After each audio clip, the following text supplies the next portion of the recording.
little bit of everything. And what you're going to find is it just doesn't matter.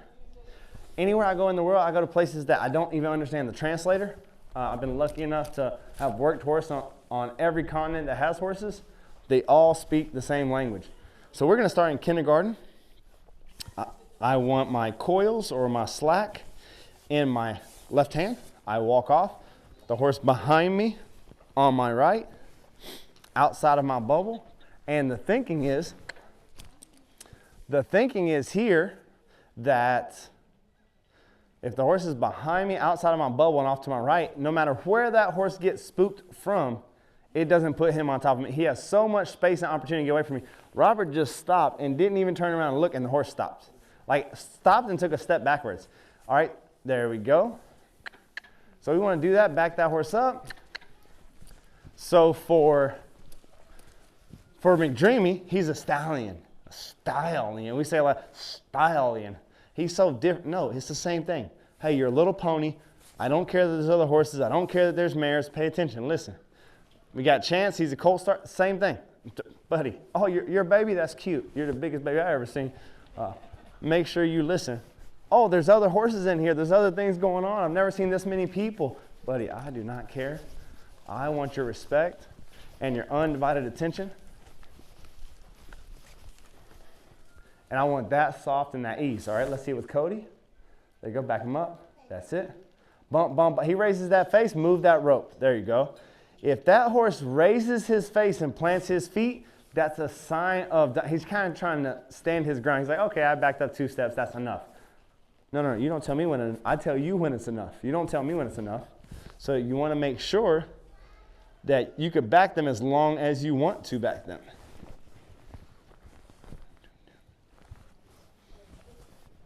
Let's see, everybody has that pretty good.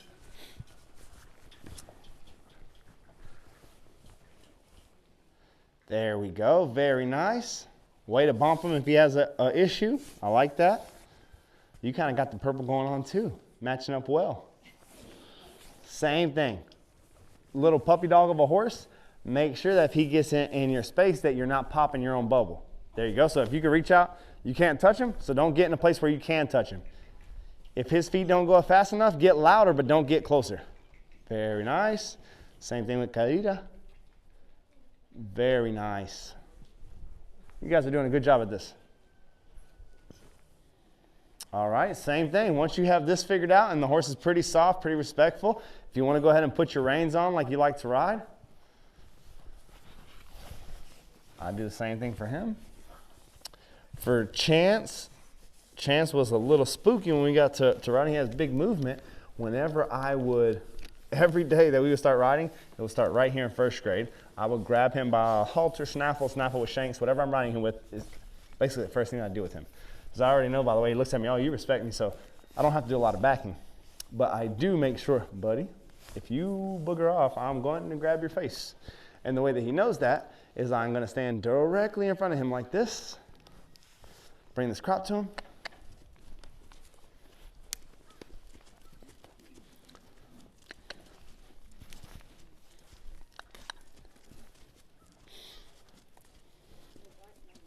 Yeah, so he was a little nippy the first couple weeks. It was kind of like his way to talk back. You keep that elbow high whenever they're nippy, and you rake those knots. What I mean you rake those knots? I mean you give him his face so that puts the knots on the opposite side of his face, and then whenever he starfish lips, I don't know why we call it starfish lips, whenever he gets a pointy mouth and he points it at you, you rake it across here and say, hey, are you crazy? Are you out of your mind? I'm not made out of sugar. No sugar in my coffee. I'm not sweet. And then he's like, okay, I'm sorry.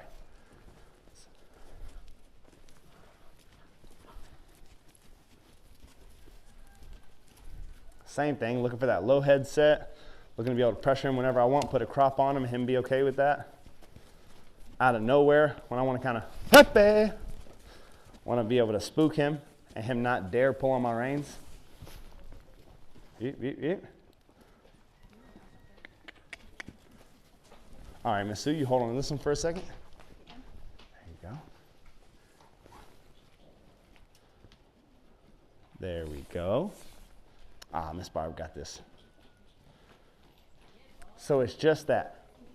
I want to see whenever he's spooked, like whenever he would get spooked, if you were on the ground, if he saw something behind him, he said, oh, people are nice people. People mean us no harm. You know, like kind of like aliens. We come in peace. We mean you no harm. Well, he really believed that. So when he was spooked, he's looking at the spooky thing behind him and he's running into you.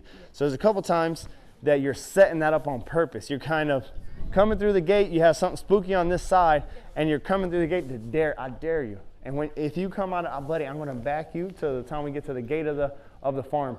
And that's really going to change their mind where, oh, even if he spooks here, so now he's in a juicy contradiction. So that was what we do on the ground, is we kind of set it up, because when you set it up, at least you know it's coming. Yeah. So if you don't address it and you know that he has that capability, then it catches you by surprise, and that's no fun. A lot of times, like the little girl on the Mustang who came off, the training horse that they sent in, from what I understand, it got her off because she wasn't paying attention. Like it caught her by surprise. So that's why you see me like kind of antagonizing horses and spooking horses and trying to get a rise out of them, because I want to have it happen on my train. I don't care what your thing is. If you're a kicker, a bucker, a biter, a striker, a bolter, or whatever it is, that's fine. But I want to see it coming. I want to know that it's coming so I can be prepared. And a lot of times when we see that something makes the horse uncomfortable, we kind of shy away from that because we don't want to get uncomfortable by making them uncomfortable. I'll grab him again. Same thing. Lead him with me first. There we go.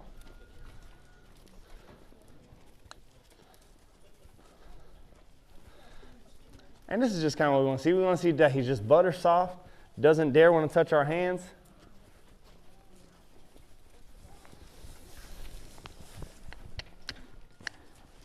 Moves those shoulders around. We could just move whatever body part we want. Cross those shoulders up, move that butt around, cross those shoulders up. This is really what we're looking for whenever we're trying to be more and more confident riding a horse. Okay, so if I cropped him or made him uncomfortable, he dragged me, kind of pull on me, pushing him. All those things are like little orange signs, like check engine signs. Oh, that's a problem. Oh, I get a little assertive with him or click or kiss to him and he showed me some teeth. All those are little like warning signs. So I want to work through that. I just work through that by just repeating, grabbing, repercussion, grabbing. That's how you're going to know if that horse is being difficult with you. If you have that horse that doesn't want to move from the ground, I haven't met the horse yet that if you bring their face this way and you step into their flanks of that back leg, all of my focus being right here on that back inside leg, not on their head, not behind their, with that bend, I've not met a horse that can take that. They got to move their butt away from you. Well, if you hold on to their face, move their butt, hold on to their face, move their butt, you got 2 feet moving. You move 2 feet to the point that they want to move all 4 feet. Now you've got that forward. Anybody having any troubles with their pony? Want to give him a go? Huh? Want to push him around a little bit? There you go, just like that. Bring that crop to him where you can see it. There you go. Bring the crop towards his butt, drive him forward. There we go.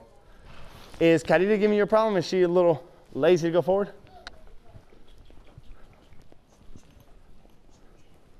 All right, let's see what's going on with this guy. All right, so energy.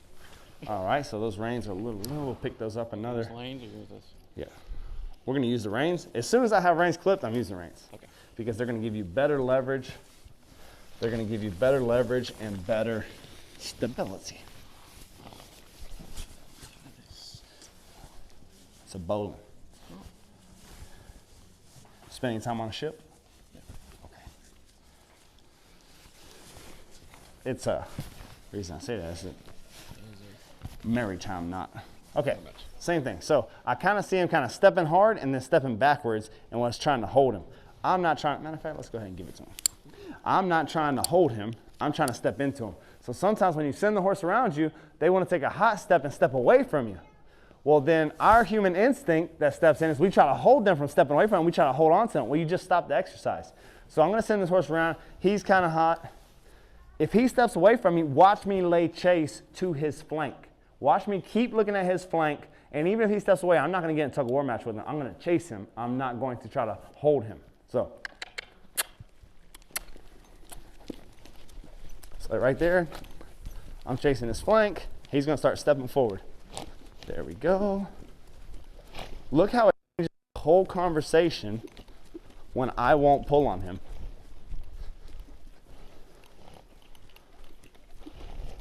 It changes so many of these conversations that we have with our horses.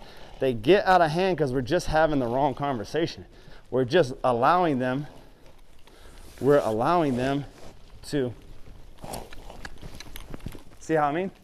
So right there, if I try to hold on to him, it shuts down what I'm trying to have happen. There we go. Now look how he's changing his tone. He says, oh, I don't want to run backwards. That didn't work.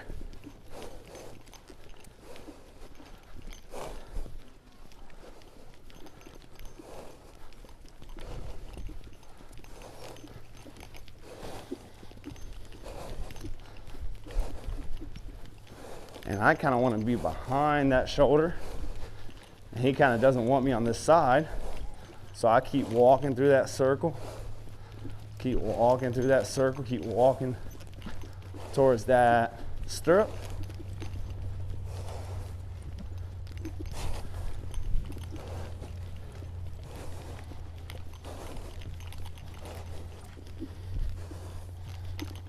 Every time he tries to square me up, where he kind of takes his butt from me, watch how I point him with my lead hand to the right. Then I bring his face right back to me, and he's just running out of steam. I mean, it doesn't seem like it. What I'm saying is, look how I'm getting more to my position. What's the position that I want? I want to be able to get behind that shoulder and drive him forward, because ultimately, that's where I'm going to be under saddle.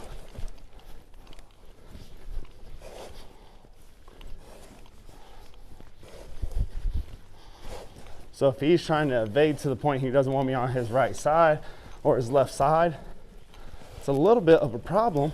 Don't you plan on having a right leg over here? Don't you plan on half of your body being on his right side? So all these little things, to me, are kind of like check engine lights.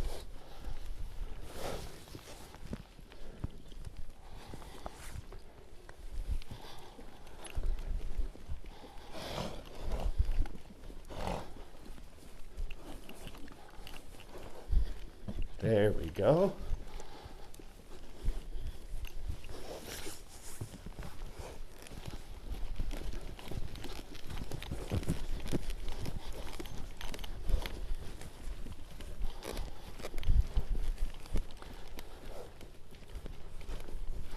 So now it was pretty easy to get on this side. He did try to kind of speed up, but very quickly he's like, oh, that didn't work. I hold on to that back D ring, move his butt, look at his shoulder, move his butt, move into his shoulder, move his butt, look at his shoulder, pull his face towards his butt, pull his face towards his shoulder.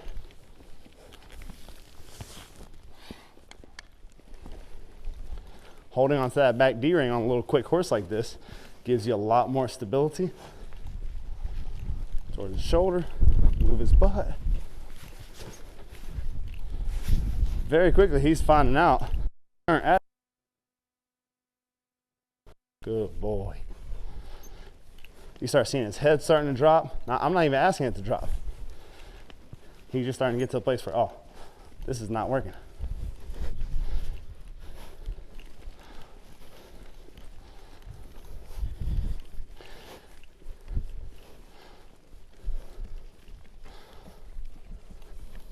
So then movement's not working, so you see his lips kind of puckering up. Oh, maybe I think I'll take a nip out of you. My hand's above his mouth. So that's not working for him. So very quickly, the only thing left is to relax and give his face. Move his butt, move his shoulders. Move his butt, move his shoulders. Move his butt, move his shoulders. Move his butt, move his shoulders. His head's dropping. There we go. Switch. What's wrong, buddy? I thought you're so hot, national champion, showstime. Oh, you so big and bad. Boy, you're a little pony. All that neck. All them muscles. You're getting handled up on by a rainbow halter. What a little sissy you are. That's why he's pissed off. You put me in rainbow? Oh my goodness. It's 2022, we're not allowed to talk about rainbows. Not even Lucky Charms can talk about rainbows. Does that make sense? We just systematically picked him apart because we got in a place where he couldn't pressure us at all. When he tried to draw us into a tug of war match, we said, oh, you're cute. And we just kept walking towards him. No matter how high he is, he can only take so many steps like this before he's going to look for another answer. That continues to be okay to him is if he takes 2 or 3 steps this way and we play tug of war and then we stop the activity. But if he starts walking off wonky like this and we chase that flank, and I focus on the flank because he's going backwards, not getting the answer. He's going backwards, not getting the answer. He's going backwards, not getting the answer. He's going backwards, not getting the answer. He takes a step forward and that mental pressure gets released. He's like, oh, maybe I should step forward. Your ability to stay in the game when all that's happening that's really all there is to different levels of horsemen. The more experienced you get, the more things can be going wrong and you can stay focused.